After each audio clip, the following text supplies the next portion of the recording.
One. Go. Hi guys! Sa mga hindi nakakakilala sa akin, ako pala si John Jester Ching, isa pong member ng V-Mobile. So, nag-join po ako dito, 2009, gumraduate ako. After ilang months, sabi ko gusto ko kasi mag-business. And then wala akong masyadong pera, like 100,000, wala akong ganun, wala akong million. So, naghanap ako ng business na medyo maliit yung kapital, pero pwede mo kitain malaki. And then, nakwento siya ng friend ko. Sabi niya, pwede malood na lahat ng networks, pwede ka mag-discount, pwede ka rin kumita ng endorsement income. Sabi ko, maganda yung concept niya, and gusto ko siya i-try. So, ginawa ko siya. And then, after more than 2 years, naging successful naman ang business. Okay?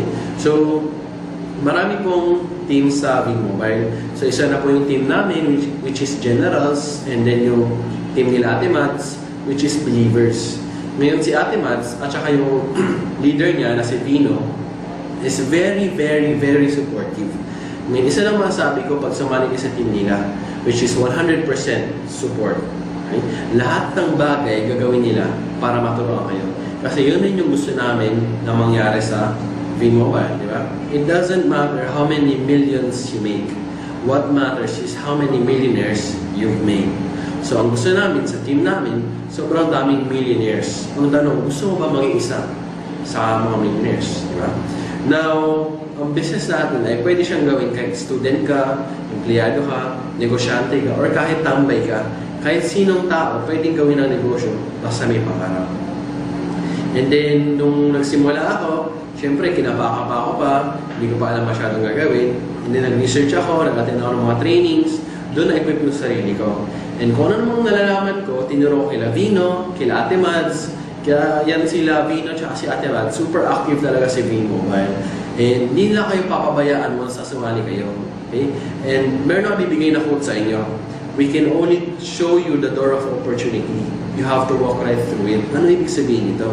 Pwede lang namin ipakita sa inyo ang opportunity na pwedeng mabago buhay nyo, pwedeng mabago buhay ng pamilya nyo, pwedeng mabago buhay ng kamag-anak nyo. Pero the decision, kung sasali kayo o hindi namin pwedeng gawin para sa inyo. Kailangan kayo mismo mag-decide kung gusto nyo pa siyang gawin, kung may pangarap kayo, gusto nyo kung pangarap nyo, pagtulungan natin. Ngayon, kung meron kayong pangarap pero ayaw nyo makuha or wala kayong pangarap, is medyo malabo na sumala na sa V-Mobile. Kasi itong business talaga na to is para sa mga tao may pangarap. Ang maganda dito, pag ginawa natin to, tayong lahat, panagtulungan tayo, tayong nila Vino, tayong nila Ate Mads, tayo. Kayong mga bago pa sa V-Mobile is ang maganda, makatulong tayo sa ibang tao. Marami tayong matutulungang tao through this business. And I truly believe, pwede natin baguhin ang Pilipinas. Bakit? Isa sa mga vision ng team namin is we make dreams come true. Ngayon, bakit ito ang vision ng team namin? Kasi napansin ko sa balita, lagi na ng bad news, pinatay, sinaksak, ni-rape, pinomba, lumubog, nasunog, kinidnap, diba, na kuryente, lahat, 90% siguro bad news. Ngayon, ang gusto namin, once na pagsaan natin ang V-Mobile, lahat tayo magsispread ng positivity. So, lahat tayo, puro pangarap na pinag-uusapan natin, hindi na pambayad ng bill, pambayad ng kuryente, utang dito, utang doon, loan dito, loan doon, bumbay dito, bumbay doon. Lahat tayo, puro positive ang pinag-uusapan. Ngayon, ang tanong ko sa inyo, willing ba kayo na hingin namin ang tulong nyo para makatulong tayo sa maraming tao? The decision is yours. And thank you.